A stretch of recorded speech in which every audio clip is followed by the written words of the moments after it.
একটা মাসই যদি কাজে লাগাইতে পারি, খোদার কসম এই উম্মত বেশি বাঁচলে আর কতদিন বাঁচবে? 60-70 বছর।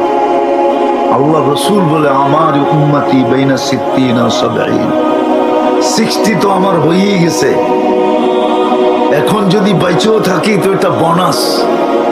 আল্লাহ রসুল বলছে 60 অথবা 70, এর চেয়ে বেশি যারা বাঁচবে তাদেরকে হাতের করে গোনা যাবে।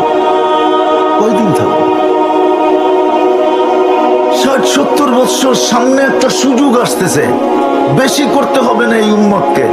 আমি তো বলি এই উম্মত যদি একটা মাসে কমর কাইসা আল্লাহকে রাজি করে, কমর কাইসা বোঝেন, কমরে গামছা বেঁধা, একটা মাস, সামনে রমজান আসতেছে, শাবান শুরু হয়ে গেছে, 3 তারিখে শবে বরাত হবে, তারপরেই 18 তারিখে রোজা শুরু হবে, 18 তারিখ দিন গিয়া রাত্রে মনে হয় প্রথম তারাবি হবে, 19 তারিখে প্রথম রোজা হবে।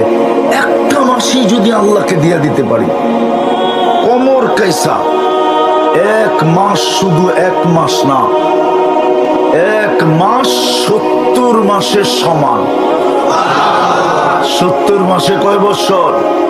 5 বারং 60, 5 বারং 5 বছর 10 মাস। 1 মাস কয় বছর? আবার আরেকটা রাত্র আছে 83 বছর। যোগ করলে কত হইল? 83 আর 5 কত?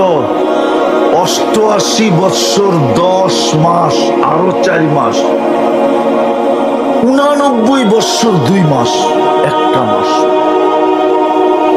এই মজমা যদি আজকে অঙ্গীকার করে যে রমজান সামনে আসতেছে, আমি জীবনে একটা এরকম রমজান আমার জীবনে রাখবো যে এই রমজানের ভিতরে আমার 1 ওয়াক্ত নামাজ কাজা হতে দিব না, ছুটতে দিব না, রোজা ছুটতে দিব না।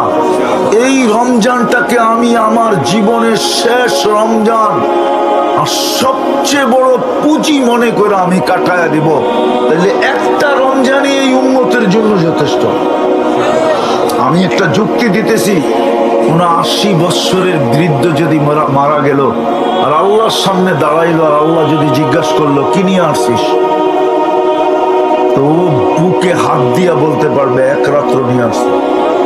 আল্লাহ যদি চেতা বলে 1 রাত্র, কেন চেতেন কেন? 1 রাত্র তো 83 বছর। কোন রাত্র? লাইলাতুল। আমি ছিলাম 80 বছর, 80 বছর থেকে 80 বাদ দিয়া দেন।